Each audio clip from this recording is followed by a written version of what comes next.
today is the day we're going to talk about making time for doing what you want to do and how hard of a topic that is to actually implement within your life, but so easy to talk about for longer than you probably should.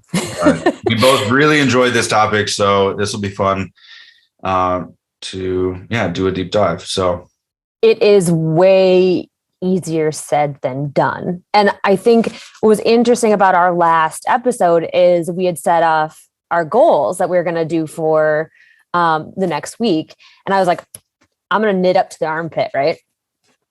Mm-hmm. And I set aside time to do it. Right. I have not accomplished my goal. I'm so close, but I have not gotten to my goal. And it was like, it's just a reminder of like, no matter, sometimes even setting aside the time still doesn't get you there. Mm-hmm. Like, it's fascinating how it doesn't necessarily matter.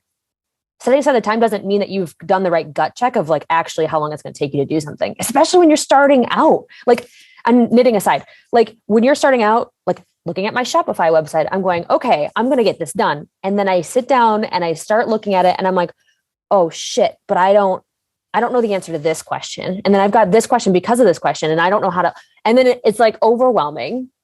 Right. It starts feeling like a hydra because you just knocked off one head and there's three more questions that pop up as soon as. Thank you for explaining that analogy, because I was going to be like, what the hell are you talking about? You're not up on your Greek mythology? Come on. So you said Hydra, and I immediately thought of Marvel. Oh, yeah. That's where I went with that. But that totally is based off of the same thing, essentially. The reason why they call it Hydra is because like there's always someone who fills the power or whatever. So it made sense. Suddenly I was like, oh my God, okay. Yeah. Anyways. So I think there's so much we could talk about on this topic. And it's not simple. It's not as simple as being like, I'm going to set aside 30 minutes to get something done. When you're starting on your own and you have no one who has the answers for you, mm-hmm. because it's specific to your business, shit's just going to take longer. Yeah. I remember when I first started doing the video editing, I had a certain standard in mind that I wanted to hit. I had no idea how I was going to do that because just, from graphic design, was like extremely high. Yeah. I had to figure out the graphic design, and then does this tool do it this way? It doesn't quite do it the way I thought it would. Do I spend the $300 to get the video software? No, I'm not going to do that right away. I'm going to figure it out with the free version just to, whatever. So then that added 12 additional steps, everything took, it was like a week, I think, like per video on the first, however many. And then like now, I bought the software because I finally sort of knew what I was doing and knew that it would be worth the investment. Right. So better tools, better tech, better knowledge. I'm able to, do it within 2 days. Well, yeah. And you didn't know what you didn't know. Right. Yeah. But, and I had to make space for that when I was trying to figure out, okay, this week I'm going to do this, that, and then, these are the other things that I have to do. And especially when you're balancing work, and then family commitments and everything else, it's, you have to be very productive in a small amount of time. And the amount of times that I've been up editing 9 p.m., 11 p.m. in order to have an early morning meeting. Not advocating for that. I'm not advocating for that, but that's just the way it is, right? Sometimes to make the time. Yeah. So for example, yesterday, I had my first meeting at work was 6:30 in the morning for a global call. I mean, that's corporate life in the global world, I feel like, which not trying to knock on your. No, but preach if you need to. It was earlier than a normal meeting, so that's one of those roll out of bed, make sure you have clothes on and jump on the call. Or you just don't turn your video on. Yeah, that's not how it works. So yeah, it was so started that, and then it was a block of 4 hours of meetings. So my block of meetings ended at 10:30. And then I was up until about 12:30 a.m. Doing video editing because I needed to have it done so that it could bounce to the disk and be fully rendered by the time I woke up, so that I could upload it to YouTube, so that it would have enough time to do that while I was getting the kid ready for daycare and all of that. Right. So it was a bit much. It's not usually that way, but being adaptable and being nice to yourself is definitely something that I've learned along the way with this too. Well, okay, those two things. You said holding space or like giving yourself grace, being nice to yourself. I didn't do that my first time around. When I just was in my photography business, I was so hard on myself about every little thing that I killed it for myself. Right. I'm the only one to blame. I didn't get things done on time, and then I felt more bad about it. And like anxiety and mental health aside, to like actual mental health, not just like the way that I was treating myself was not okay. Mm-hmm. And I think that's the one really hard part, that in our culture, in specifically the United States, the American dream, the grind culture, hustle porn, all of that stuff is so glorified that it's so hard for us to even realize that we're falling into that trap of being like, this is how I need to be. So therefore I should be this hard on myself, and I should stay up until 2 a.m. and then get up at 6 a.m. to help my kid, and like da, da, da. And I'm not saying that everyone who's done that and has been that dedicated thus far to their small business or whatever, like, good on you for doing what you got to do. Sometimes you don't have that choice. I totally get it. Mm-hmm. Sometimes you do have this unearned privilege where you don't have to do that as much. And I do think like that is why I keep my 9 to 5, because I don't know if at some point I want to have my business that be my full-time job. And I kind of need this privilege buffer.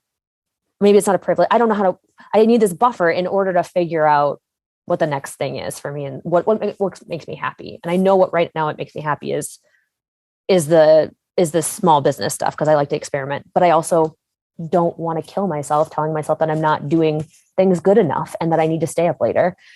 And occasionally that may happen, but like this week I knitted way more and I stayed up later than I normally do knitting. I did that, but I just, yeah. And I think so. One of the big things for me is just knowing yourself. Yeah. Having that insight. So like, if you're not fully there, then that's definitely something to work on. As much as that right there could be a whole nother episode, because getting to know yourself and the mental health aspect it's a lifelong journey. Mm-hmm. Oh, so totally. But I mean, as it relates to this conversation, I know for me, like I've had to set rules for myself where I cannot play guitar past a certain point in the night, because if all of a sudden I hit some kind of an idea, I will be awake for another 4 hours because I'll be excited. The creativity will go. So I'll chase after it because the creativity is there, and you get that rush of dopamine. Totally. Yeah. So it's just like, I know, okay, if I'm going to be playing at, 9 or 10 at night, it's going to be noodling, or it's going to be like dedicated practice, and that's it. But most of the time, I try to avoid that so that I'm not tempting that. Right. Cause it will completely ruin it.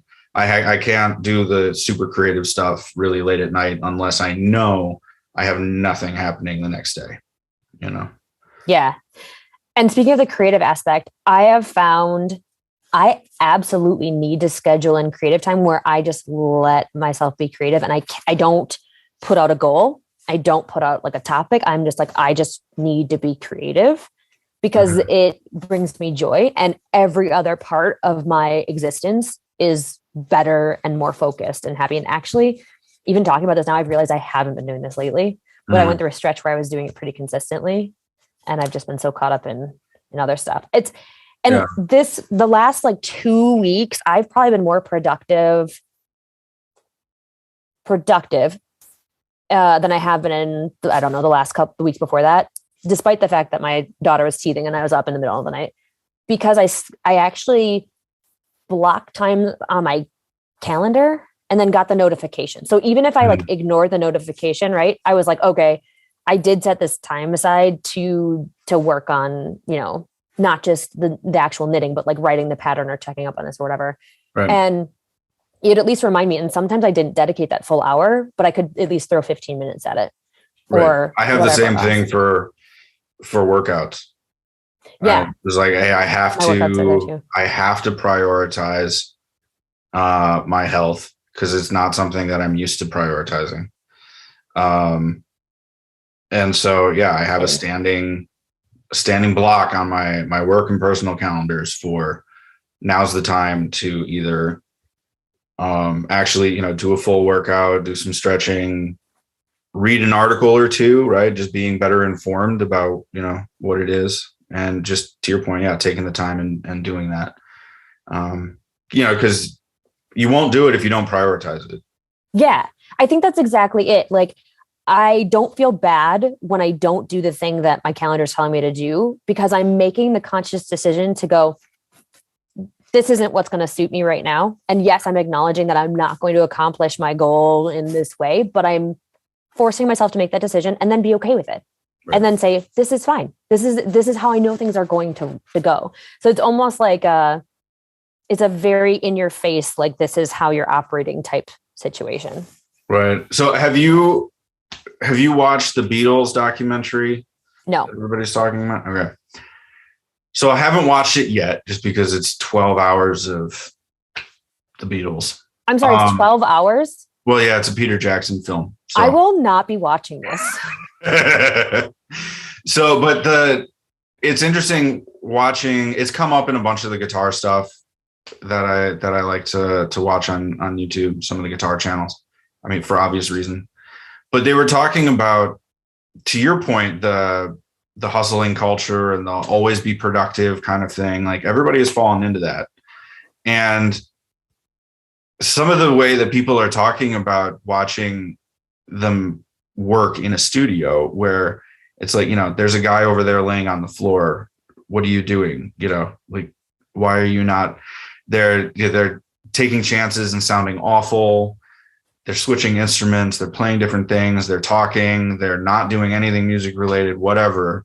And then all of a sudden, boom, here comes the intro to, one of their most famous songs of all time. And it's like, whoa, that came out of nowhere. It's like, yeah, because they had the environment that enables them to be creative. It's not about just, okay, produce a track. It's, we trust you. The record company's like, we trust you. You're the biggest band in the entire world. Just go do your thing, right? And obviously there's nuances to it, and there's layers for that particular record. But I think that was the big takeaway, and the thing that I think would be interesting to explore here is, what are the active steps that you do to actually create that environment for yourself? Are you the type of person that it's like you have the calendar in chunks? So, I have 15 minutes for this. I have half an hour for that. I have an hour for that. Or, what's your process? I think this speaks to a larger point of something that you and I very much vibe on the same level of, like, is the point just to cross off things on your to-do list, or is it to actually produce something that you love, that's quality, that makes sense for you, that actually enjoying yourself at the same time? And those two, I think there's so many people that I know in every sort of business or job or career that are so focused on this is the list I need to get done. Mm-hmm. Because we're so used to just being like, I just got to get shit done. I just got to get shit done. And it's not about working smarter versus harder. Right. And I feel like that's one thing that I remember a vivid conversation between you and me in a cafe. And you were like, you don't need to reply to that person. And I was like, but yeah, I do. And you're like, no, you don't. You don't report to them. You don't have to do every request that comes your way. And I was like, but I got to do things. Like, I got to prove my value. That's how I prove my value, is just doing things. No, You don't prove your value by just doing things. You Right. prove your value for your small business, for your career, whatever, by doing the right things and saying no Right. to the wrong things. Yeah. The thing that nobody really ever says is that strategy is knowing what to say no to. It's not what to say yes to. Yes is easy. Yes, it's easy. What are you willing not to do? Right. And I think that's the same. You can take this to your boss and your day gig too, where it's like, Totally. We want you to do X, Y, and Z. Well, I'm already doing STRUV. So what do you want to drop? We're talking about prioritization. Yeah. One of your favorite things. I love a good prioritization conversation because I feel like there's never, it always applies. It always applies. You are making a conscious decision throughout your day. What's your priorities? Are you making yourself a cup of tea and doing some yoga and reading a book in your free time? If you have free time, there are some people that very much have very real world situations where they don't always have a ton of free time. Or are you like telling yourself that you have so much to do, but you're really just walking in circles, telling yourself you have a lot to do and you're stressing out about it? That's a conscious decision. It's not a conscious decision, but it turns out to be a conscious decision the more and more you do it. So, well, not to choose is to choose. So it's your priority. Yes, to not choose is to choose. It's your what's your priority? Like, and yes, at first getting in that behavioral pattern, I like my little buzzword of behavioral pattern. My therapist would be so proud of me right now. Of thinking about like, hey, what actually is important to me? What's my priority? That becomes a muscle that you train, and it becomes less of a strain and stress to do that over time the more you do it. And then you start doing it in all aspects of your life, not just your day, your 9 to 5, not just your small business, but your relationships and how you treat yourself and all of that stuff. And you fall out of it, especially the shorter amount of time that you've used that muscle, you'll fall out of it way easier, and you have to come back to it, but it gets easier and easier each time. Right. Or like for me with working out, I have the same patterns over and over again. I go way too hard because I'm overly competitive. So I used to do that too. And then you injure yourself or hurt and you're like, I don't want to do this. Yep. So then it's like a 6-week recovery. Yes. And then I have to get back into it. And then this last time, it was last year, I like hyperextended my Achilles in my right foot. Oh. And it is still bugging me, like off and on. And so, it's okay, I can't go as hard as I want. I'm just going to adapt it. Maybe I just do all, upper body stuff today instead of, my ankle. But then focusing on the hips and whatever else. Yeah. And just having that adaptability into it. And I think one of the things that is baked into what we've talked about, but we're not actually like stating it, right, is if you know that you want to build something, you will have to make time because it is important to you that your current situation is not what you want. At least in the way that you see it currently. Yeah. Right. And I mean, it could very well be that, you try something, you start something, you take those learnings and you bring it back to what it is you're doing during the day. And that's totally legit. Fine. That's how I got a job in corporate. So that summarizes my entire career thus far. Is totally that having my own sandboxes so that I can have the creativity that the organizations won't. No one's going to tell you no. Exactly. So yeah, and just taking stock with that. What is it about the situation? Yeah. What is it that motivates you to move forward onto it? And then how do you go about your day? What are the pockets of time? Because I feel like most people feel like they don't have time to do anything when that is complete and utter crap. Because if they were to write down in a journal, like you do, for, also you should write things down in a journal. Right. It works for some Process your feelings. If you were to look at what you spend your time on, right, you will find pockets of opportunity. Like scrolling TikTok for an hour. Yeah. Worth it? Maybe. I have mixed feelings about that. Same. Also, I joined TikTok this week, so same. I think that falls under you're educating yourself on the channel. So that's what I'm going with right now. Yeah, justify it that way. Yeah. Yep. Exactly.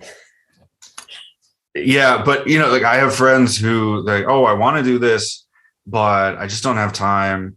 And oh, have you seen this movie? Have you seen this show? Have you been watching this? And I'm like, okay, well, that's where you're spending your time. And there's nothing wrong with that. If that's what you want to do, right. What do you really want to do? Just be like, I'm all about being honest with yourself. Like, be brutally honest. And I think that is really hard for people in general to do, but I feel like Minnesotans and maybe Midwesterners, a little extra hard. Yeah, we have our own culture. That's for sure. As a person from a far off land, Wisconsin. You guys definitely have a different subculture than Wisconsin for sure.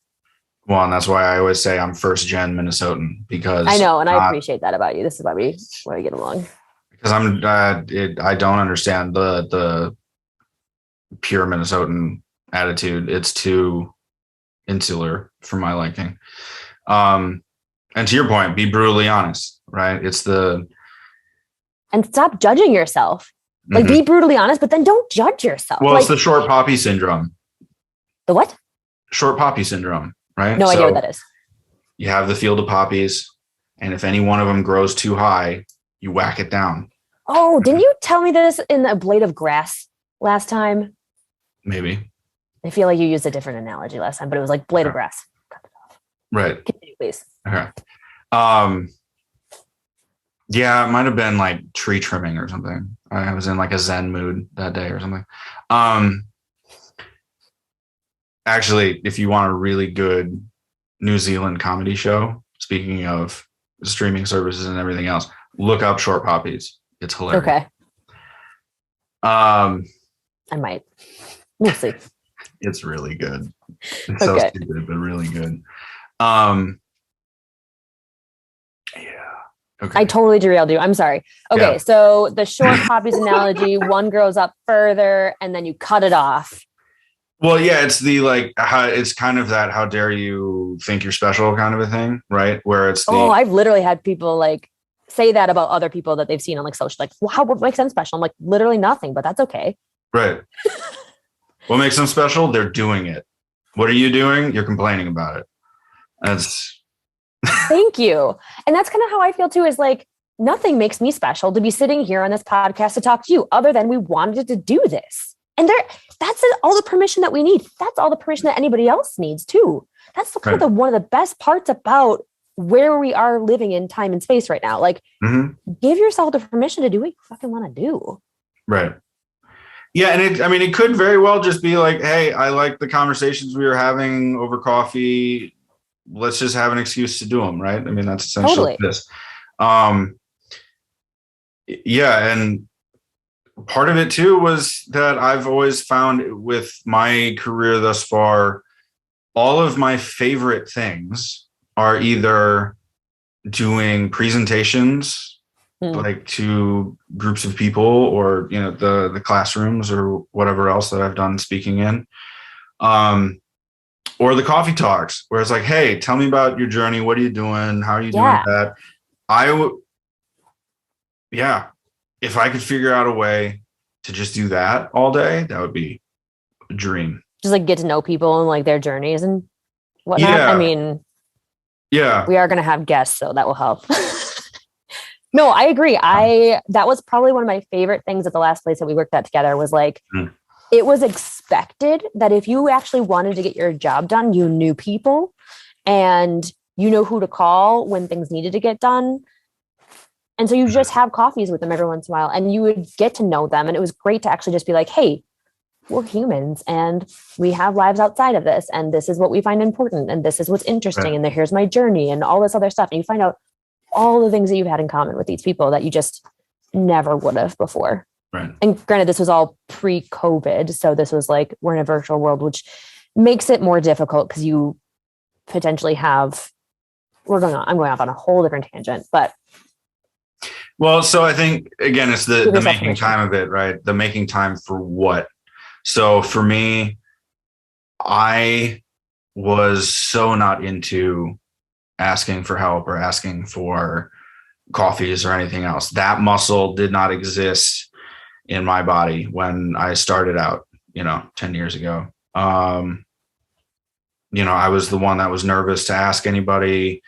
It would take me 2 hours to write an email saying, would you Same. maybe meet me for, a coffee? I'm happy to pay for it. Yada, yada. Like, Been there, done that. Ugh. right. Reminds me of a bad But experience. having seen how well that networking piece of it worked for my wife when she was in law school, I was like, okay, I have to do that. So I just did it. Anybody and And you everybody. learn so much by talking to people. And actually, like, I would go so as far as, like, if you're thinking about doing a side thing and you're not sure if it's right for you, like, why not apply the same logic? Like, try to network with, and I've done the same thing, but really informally. So for knitting, I started joining the knitting community on Instagram and just absorbing all the content that a lot of these designers were putting out. And it really helped me figure out if this was going to be what I wanted or not. And they were just willingly to put this content out there. I didn't even have to ask them. All I had to do was just wait for it to hit my feed. Right. Yeah, I think there are the different stages, and I think this will be something for us to explore in later episodes of the different stages that you find yourself in, right? Because if you are testing the waters for something, you can, if you're not comfortable doing the cold calling, for coffees or virtual whatevers, there are ways to monitor the market from afar, right? Doing your Instagram piece, doing a deep dive into the different YouTube channels that are around, God forbid you spend any time in the comment section of places, but that might be a good spot to check out, at least to see is this audience aggressive, or is it like, the guitar community where, there's some people who are jerks, but for the most part, it's a really supportive community because everybody knows that it's really just about self-expression. And, if I see you wearing a particular band shirt, I know a little bit about you before I even say hi. So, that's, yeah. And it's a lot of, like, back to, like, you're making the time to research, you're making the time to figure out if this is what you want to do. Right. And giving yourself that permission to make the time to figure out if you want to do that or not is, like, everything. Jumping into something without knowing if you're totally making the decision on it. Like, I feel like we started talking about, like, saying no to things and really making the time, but really this is about, like, I don't know, so much more. I can't even articulate it right now. Which is why we will circle back on this many a times. Yes. Because it is an ongoing thing, and it's a piece of it. A small everyday improvement kind of a thing. Totally. Right. I know for me, like, some people would look at my schedule and be like, oh my God, that is so rigid. I would do that. I would look at your schedule and be like, close, make it go away. So, yeah, I mean, typically, and this is a holdover, I think, from when, my wife worked for Warner Brother Records for a little bit and, went to school in Nashville and worked with artists and all that. Brag much? No, it's a job awesome. Like any other. It's, your wife is amazing. Like, so, like, I feel like you should brag about her. But she and I both, with that industry, or trying to participate in that, industry at any level, whether it's local or whatever else, you're used to scheduling yourself out about, 6 weeks out. So I try to maintain about 4 to 6 weeks of, knowing what's going on the calendar. Like, for example, I already know most of my holidays already for this year. Oh God, you guys are so prepared. And it's funny because I'm the freaking project manager. Right. So Yeah. you guys are like so I on top say of I this stuff, hate and I'm like, project management, but then I do that with my life.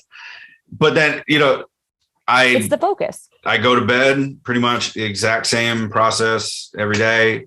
My son guarantees that I wake up around 6:30 every day. Those are decisions you don't have to make because you've already put the routine in place too. Right. Right. And I know that, okay, if I have, if I eat past a certain point here, if I have, caffeine past a certain point here, that, back end is going to be totally screwed up. Totally. But I have Is very that distinct adulting? I chunks. feel like that's adulting. I know that I can't have more than 2 cups of coffee. I'm an adult because I know that. Mm-hmm. Yeah, I mean, like I've been saying, my response to that now is just, well, it happens to the best of us. It's not an inaccurate statement. Yeah, I mean, everybody's got to do it. So, whatever. Yeah, it happens. But again, it goes to the priorities. I would rather wake up and have the processes in place so that I can be creative rather than living what I think should be the lifestyle of what I want. Which I find, that was a whole thing, doing music where you have the scenesters, which are really only about having the gig so that they can be seen, playing an instrument so that they can, hook up and get drunk and, do that party life, rock star lifestyle thing. Yeah. Rather than the music, rather than, doing the work. I've always been about doing the work.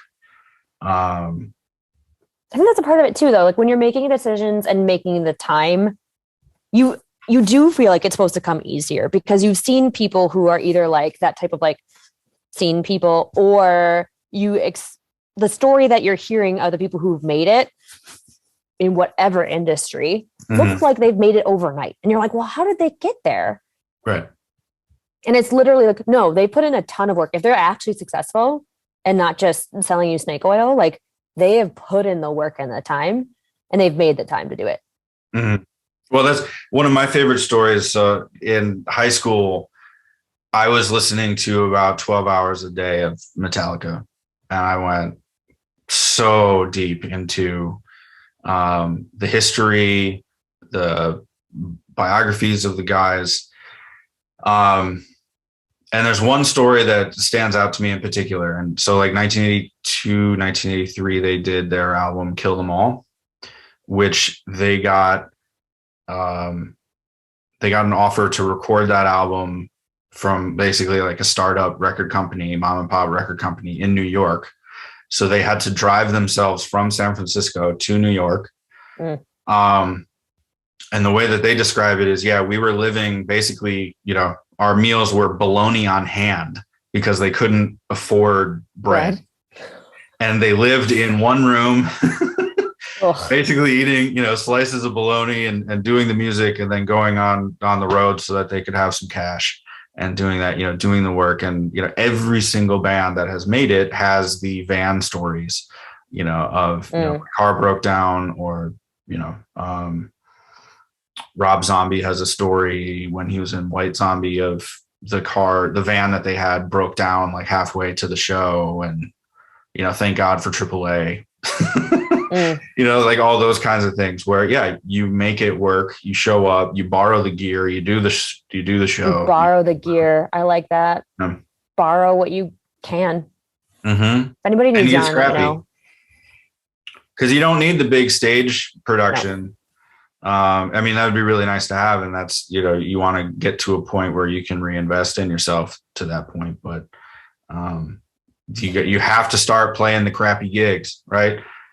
Yeah. One of the things that I'm excited about too, that we'll like talk about in the future is like the tools and the free tools and things that you can get away with using, setting up your side business. And like, that's enough. A lot of time that's enough. Like there are so many amazing companies that are putting out free tools that you can utilize, but it's about choosing which ones are right for you. And then also like dedicating your time to learning the right ones. So like, well, and the free tool piece of it too. I mean, that eliminates the barriers. You don't have any excuses then. So then it comes back to what we started on the conversation with is why are you getting in your own way? if you have all the tools, you have the time set aside, what's mental game. All of this is all of this is around like a mental game and mental health. I swear to God, it's if that was my one takeaway from my failed photography business, I'm going to use finger quotes when I say failed, because I did learn a lot. And in that sense, I was a success of like figuring out that I was in my own way. I killed it for myself because I felt like I was holding myself to these like unattainable goals and standards. And I didn't allow myself to actually be creative and be myself and find myself in that space. And it's just completely different this time around. Mm-hmm.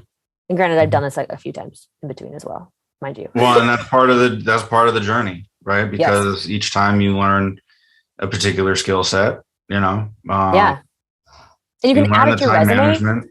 That's the other part too, is like, I think we forget that when we dedicate the time, we've chosen to dedicate time to learning something. Mm. And then let's say you either have to pivot or you have to like wear a different hat for your small business. The things that you learned about that one tool or that one thing that you need to do, that one process, still very much help make you more a robust person in this other part of the project, whether it's directly related or indirectly related. And it's not that you completely, I think we act as if we completely lose all of the knowledge that we've gained in all of that time. And we tell ourselves that was waste of time. That was a waste of my time, when it actually wasn't. Right. Right. So that's maybe the other piece of like giving yourself grace, is like, give yourself due credit. Well, and so you and I've had this conversation on and off mic, on how I would challenge you that it was a failed photography thing. I just think it wasn't the right time, and I agree. Photography wasn't the right thing, but you did it, and that's cool because you learned it and you moved on. Right? Doesn't mean you won't necessarily come back and do photography again if you get that bug all of a sudden. I probably won't. Not portrait photography, at least. Right. So who knows? I mean, that's I keep circling back. I mean, in all of my journeys, I keep circling back with, there's really only a couple things that I want to do in life. And that's write, play guitar, and do cool things with cool people with good food. We're missing the food part. That'll change. I know, pandemic. But like, you figured out what you value, what you want. Mm-hmm. You've lined up how you're spending your time in the day-to-day so that it matches those things. And the level of contentment, happiness, and joy that you reap from all of that is probably tenfold. Yeah, despite what my face would normally convey, right? Because I've been told I'm overly stoic and I just have that Scotch. I like to just describe you as like the heavy metal rocker dude who just always looks pissed. Can't help it. It's my face. It's just the way it is. Yeah. So I think my takeaways that like of my learnings, not only in my personal stuff, but in talking with you, it's like, give yourself the grace, time and space to learn and fail. Be okay with that. Stop judging yourself. Make the time, pick out the time, and figure out your values, and then align your timing, how you spend your time, to your values. Not your goals, not your specific tactics, but your overarching values too, of like what you actually want for yourself. Right. So I guess as a quick sort of example of all of that, out of curiosity, with the casting knits piece, how long from idea to hitting publish have you been working on it? You just had to ask this question, didn't you? I don't know the exact answer. Okay, so the current pattern that I am working on to publish is my third. Okay. I have not published any other patterns. I have knit up an entire dog sweater and wrote the pattern in chicken scratch and will never publish. And I won't say never publish it. I would like to publish it. I just need to like. Are you talking like actual dog or like purse pet? No. So my dog's like an actual dog, but she's in a miniature size. And I know that sounds like I'm mincing words because I am, but I'm not. No, she's a small dog, but she does not need a sweater. The whole intention I had I wanted to see if I could create a knitted garment from my own head. Right. And so I did it. And I was laughing the entire time. And I loved every moment of it because it was for my dog, who is very, very, very fuzzy and does not need a sweater, as I stated. Right. The second one I completely designed and started writing. Designed as in like I sketched it out. I figured out exactly. I did my research behind it. I spent hours and hours on this website called Ravelry, which is like a pattern library for people. And then I found the reason why I didn't go further is I found it. Someone else had already written it and they probably did it better. And so I was like, well, that's an assumption in your own head. Right. Well, I have to pay the money to get the pattern in order to figure that out. And I'm not going to do that at this point because there's a whole nother piece of the knitting community where I love that the knitting community can be extremely collaborative and extremely kind. And when there are some designers that put out designs that are very similar to other ones, people can get mean or they can get really nice. Like it's very weird. Like it just kind of depends. It's very specific to people. And I'll admit that the sweater that I'm working on currently, I believe that there are semi-similar sweaters to mine. However, my value prop for this particular sweater is that it's constructed in a different way than the ones I found. I need to like update my research because it's been a little bit stale. To your point, that has taken me a very long time to get this done. This has been a very interesting journey. And as I've admitted before, like I knitted up almost all the way up the back and then just ripped it all out because it just wasn't the right fit for the right body, like what I wanted. But I have it all like drafted out in a Word doc. So no more chicken scratch. I learned from that. I have an Excel document that complements it and I use formulas so that I can type in new sizings and automatically populate the numbers that I need to populate. Because when you write a pattern, you don't just write for one size, you write for multiple sizes. Okay. So that's a whole thing in and of itself. Yes. Yeah. Yes. So it is I've kind of set this, like, I know that it takes a typical knitter roughly about a month to knit a sweater. There's obviously depends on sizing too, and just how fast you knit and other things. But I was like, if I can get the main body part done in a month, like that should be an obtainable goal. And then I can focus on the sleeves for another month. And then I have to set up testing. So like I have a map of where I'm totally you're dodging the question for sure. I am, but that's okay. I don't know. It's been many 3 years. It's maybe been 4 years. This particular one, I think I'm probably rolling on 9 months, maybe more, maybe a year. I don't think it's been a year. Would you consider Casting Knits fully launched then, like in terms of website and everything else, or is it still building?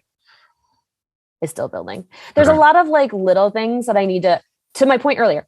I go in, I'm like, okay, I'm going to do this thing on my Shopify, right? So I'm going to set up my bank account. Wait, what? Wait, I need to do this. What? And like, it's not actually that complicated. I just need to make some decisions. Right. But then I have to do the research to make the decisions. I don't want to just make a decision. So, and then I'm like, okay. Well, particularly around anything legal or financial, you should take time for that. Yes. But yeah, I think for me, the reason I asked was because, I came up with the idea for Beginning Guitar Online in like 2014 that was like the last year I was teaching in-person guitar lessons. Yeah. Right. And I went so far as to look at whether or not the domain was available. It was. I bought it. I wrote 3/4 of an ebook, maybe, like while I was teaching lessons of like, here's the boot camp for music theory, guitar, whatever. So like I had a lot of this content ahead of time, but you could also tell where I was. My writing wasn't good enough. It was overly grand. It was overly complex. I wasn't thinking of the beginner guitar the correct audience. So the language was all wrong, but it was an important thing because I had gone through the process. I had like rough drafts of a lot of stuff, right off the bat. But then when the pandemic hit, I looked at, I had this idea that had been nagging at me for 5 years. Gotta love that. 4.5 years or whatever. Yeah. And so then, I called up my friend Chris and I'm like, I've had this idea I've been meaning to talk to you about for a really long time. I think it's time we do it. And it took about a year from that phone call to us launching the site. I still think that's really fast though, given like, if you look at what yours is versus me writing a pattern, like a year for everything that you've put together, and you had another person who you're dependent on. I say that with finger quotes because like you could have technically done it yourself, but like getting another person involved too can also speed up things. Like, well, Chris is awesome. He brings a whole lot to the table, with it. So yeah, I mean, it's definitely something where, having another person also brings about a certain level of accountability that hence why we're doing this. Yeah, it allows me to have some sort of deadline. Yeah, because keeping my word is massively important to myself. I'm the same way. I need an accountability buddy. That was the only way I quit smoking. Is I told my boss and my coworkers I am taking this day off, or these 2 days off, so that I can have 4 days to detox. So I'm not coming in to work biting your heads or clients' heads off. And because I said it publicly, I could not go back on my word. And so that was the only way that I got it done. But I got it done. That, and I poured a litter box on top of the cigarette so I wouldn't, go for them again. I mean, do what you gotta do. Exactly. Whatever it is that you need to finish. But yeah, I mean, it was that amount of time, really was that year of launching to then, was solidifying processes and stuff. Yeah. What? That was like a pen to paper year where you were like putting in the time and constantly like putting the work and doing the processes, developing your process so you could like scale it across multiple videos, right? Yeah. And just kind of mapping out, like I had a whole framework for the launch where it was like, okay, within a year, I want to do this. And then the content will repurpose itself this way. So that everything, I'm touching things once or twice. Right. Yeah. So then you're just done because you have all the versions. You don't have to come back to it. Smarter, not harder. Yeah. But that being said, because I'm an active participant in guitar lessons, like I already kind of knew the lay of the land. I knew who some of the big players were, but then I did take a lot of time to actually look into who are the smaller players, who are the online only players, who are the people who are doing this as like a side thing to their main performance stuff. Because there's one guy who's the backup guitar player for one of my all-time favorite instrumental players, who's like the guitar god's guitar god. And he has his own lesson subscription site that he does when he's not on the road. So it's like, okay, well, that's interesting. Is it working for him? And because of the backgrounds, able to see what the kind of traffic is and all of that. But then that came in to formulate the plan of, okay, this is how I'm going to launch it. Yeah. This is how I differentiate, and doing that like actual sort of formalized business thing just as an experiment of the, can I make a business case for this, or is it just going to be a hobby? Yeah. So putting in that time. Yeah. So I say that too, where for anybody who's listening, where it's like, God, I have this thing, but I don't feel like I can launch it in a year or two. It took me 5. Start. And then you start to figure out what it actually looks like. Yeah. The one thing I will too want to say about since we're talking about timing and how you can help yourself once you do figure out a lot of these things, is looking at your processes. To your point, can you replicate the same things in pattern making? I can create an Excel document that's essentially like a calculator, and I can punch in a bunch of numbers. And if depending on what the pattern looks like, because if there's a sweater's a sweater, right? You got 2 armholes, you got a neck hole, you got a body hole. There's various things that are almost going to always be the same. an Excel spreadsheet can really help me in that, where I can just punch in some numbers and get a bunch of the output. And then I just got to figure out how to negotiate the communication part to the person that's making it. So Right. Scale where figure out what you can duplicate and process and not have to recreate the wheel every single time. There's nothing wrong with that. That's genius. And with that, I think we will. We'll give you more time back to go get started on your stuff. Thanks for spending time with us. We will see you in the next episode. Hit us up online. If you're watching on YouTube, time management, whatever. Yeah. We're here for it. On YouTube, like, subscribe, share, ring the bell. Podcasts, please rate and review, share it, help us out. And anybody, go to the website or any of our social handles and hit us up with whatever you got. So appreciate it. Thanks for taking time, and we will see you next time. Bye.